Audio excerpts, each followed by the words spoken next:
Downhill Slalom is a single-player ski racing game that was developed for the PlayStation 2 in 2006, and this game would be more of a budget entry title as it was developed by mere mortals that would be synonymously known with many other budget entries seen on the PlayStation, and the game was also published by Phoenix Games. So 2006 was quite a popular year for a lot of these type of titles. There was a lot of budget entries starting to appear on the PlayStation around that time, and you had a lot more of these smaller independent companies literally just churning out games like crazy on the system. So where does this game fit into the whole dynamic of the selection of games? Well, it definitely takes a different approach as it focuses more on extreme sports, instead using skiing as its main gameplay style, and focuses on more arcade aesthetics more so than simulation. So the game gives you access to 3 different game modes, with slalom where you have to, like typical skiing type of competitions, where you have to move and weave in and out different checkpoints while also finishing the quickest time. And you have token dash that allows you to acquire and collect coins as you race downhill, and the more coins you acquire, the more points you can rack up. And then you also have sprint races, which is the equivalent of time trial,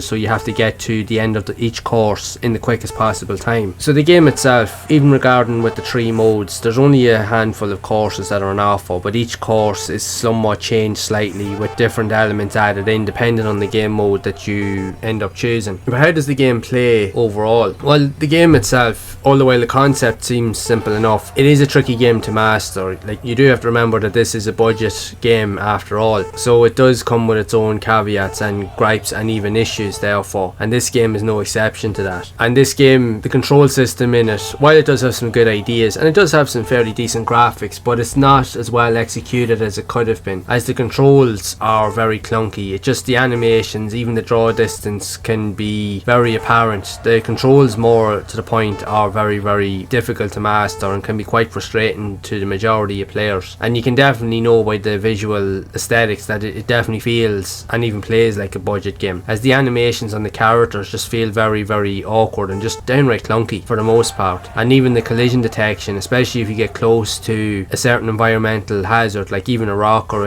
instance, even if you're nowhere near it, if you're even anywhere close to it, you will literally fall over, which can frustrate you because it can be the difference between you having a good run based on a speed run or literally just losing the level altogether. So because of those gripes and the issues in the game, it can lead to a very poor and sometimes frustrating experience, as the controls are the game's worst feature because of the clunkiness and the weirdness of it all, especially on the slalom events, especially when you try to increase in speed when you're going downhill. Some of the checkpoints can be very close to each other, plus they can be set in awkward positions on the track, so more often than not it can lead you to completely missing them or crashing out, which will destroy any progress that you've made throughout each track, which will only add to the frustration of the experience overall. Like, it is what it is, it's a budget game after all. It's not going to break new grounds, nor is it going to be considered as a really decent game on the PlayStation. It's average at best, and it was reflective in its reviews. These games, in all honesty, yes, they are playable and you can have short bursts of fun with them, but they will just frustrate and just annoy a lot of players more so because of the niggly elements and the silly controls and clunkiness of the whole game. But it is what it is. These games were never developed with the highest of quality, and I don't think they were ever really meant to be, but it does always beg the question with the likes of the PlayStation 2, like for the majority of games that were being released at that time, there was a lot of very kind of underwhelming or average titles being released, which in a lot of ways you'd be wondering to yourself, how could that even be possible? Because like, right, we've seen that even on the PS1, but even I know from my own experience, having played a multitude of PS1 games, there was a lot of PS1 games that even the lower quality ones still were way better than a lot of the games that you've seen on the PS2, which was kind of crazy when you think about it, and in some ways kind of disappointing as well. But it is what it is. That's just the way games were being developed back at that time, and to be honest, you still see that even today. It's just the reality of the whole situation really when it comes to games. You have games at the lowest level, mid-tier, or even the highest level, but it really just depends on your own preferences. But this is just another one of those budget entry entry titles that will appeal to some, but it won't appeal to others. But at the end of the day, it just really is what you make of it. It's not their most refined experience, but you might get some enjoyment out of it. But again, whether you want to experience the game or not, that's entirely up to you. But I would love to know your thoughts on Downhill Slalom for the PS2, and what do you think of the game overall? Do you enjoy extreme sports games, or do you even enjoy skiing games? And if so, what did you think of this game overall? Did you enjoy it, or did you find it as frustrating as probably most of us have? So I'd love to hear your thoughts on this game and what you think of it, so be sure to share it down in the comments below. And if you have enjoyed this video, make sure to leave a like, subscribe to the channel and hit that bell to be updated of future videos. And if you would like to see more content around other types of extreme sports games also released on the PS2, then you can check out the playlist here on screen to see more of those games in action. And I will see you all in the next one.